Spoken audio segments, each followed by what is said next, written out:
அதிசயங்கள் செய்கிறவர் நம் அருகில் இருக்கிறார். அற்புதங்கள் செய்கிறவர் என்றும் நமக்குள் வசிக்கிறார். லூக்கா 12ஆம் அதிகாரம் 25-26 வசந்த வாசிங்க. கவலைப்படுகிறதுனால் உங்களில் எவன் தன் சரீர அளவோடு ஒரு முழத்தை கூட்டுவான்? மிகவும் அற்பமான காரியம் முதலாய் உங்களால் செய்யக்கூடாது இருக்க மற்றவைகளுக்காக நீங்கள் கவலைப்படுகிறது என்ன? ஆண்டவர் சொல்றாரு, நீ கவலைப்படுவதனால் ஒரு முழத்தை கூட்ட முடியுமா? இன்னொரு மீனிங் இதுக்கு என்னன்னா, நீ கவலைப்படுகிறதுனால் 1 மணி நேரத்தை ஆயுஷ் நாள்ல கூட்ட முடியுமா? முடியாது. அப்படி இருக்க நீ ஏன்பா கவலைப்படணும்? கவலை என்பது தவறான சிந்தனை, தவறான உணர்வு. இந்த ரெண்டின் அடிப்படையிலே தான் ஒரு மனிதனுக்கு கவலை வருகிறது. ஐயோ, இப்படியே இருந்தா எப்படி? நாளைக்கு என்ன ஆகிறது?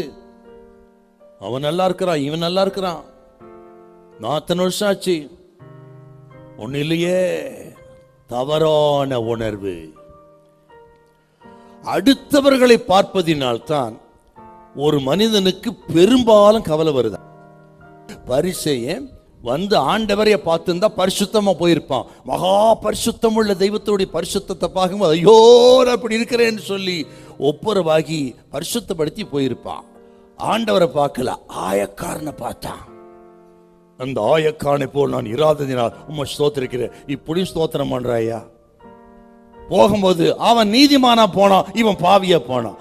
ஆகவே தான் தேவ பிள்ளைகள் ஆண்டவரை பாருங்க, அடுத்தவரை பார்க்காதீங்க. இதுல கர்த்தர் சொல்ற கவலைப்படாதுன்னா, கவலைத்தான் நமது சந்தோஷத்தை திருடுகிற திருடன். இனி கடந்து போன அந்த நாட்களை உங்களால் மாற்ற முடியாது, கடந்து போய்விட்டது. எதிர்காலத்தை நீங்க கட்டுப்படுத்த முடியாது. அப்படி இருக்கும் பொழுது நிகழ்காலத்தில் இருக்கிற நீங்கள் ஆண்டவருக்குள் மகிழ்ச்சியா இருங்கள். இப்ப என்ன கொடுத்தாரு தோத்திரம் பண்ணுங்க. இப்ப இருக்கிற சூழ்நிலைக்காக ஆண்டவருக்கு நன்றி செலுத்துங்க. நாளை தினத்தை குறித்து கவலைப்படாதீங்க. நாளை தினம் தன்னுடைய கவலைப்படும். நாளை தினத்தை கர்த்தர் பார்த்து கொள்வார். ஒவ்வொரு தேவ பிள்ளைகளுக்குள்ள, உங்க குடும்பத்துக்குள்ள இயேசு வந்து வாசமா இருக்கிறார். அவரே உங்களை நடத்துவார். இதுவரை நடத்தின எபனேசர் ஆகிய தெய்வம் இனியும் நடத்துவார். பரலோகத்தின் தேவன் காரியங்களை கைகூடி வர பண்ணுவார். உங்கள் காரியங்கள் வாய்க்கும். நீங்கள் வெட்கப்பட்டு போக விட மாட்டார். ஹல்லேலூயா, ஹல்லேலூயா.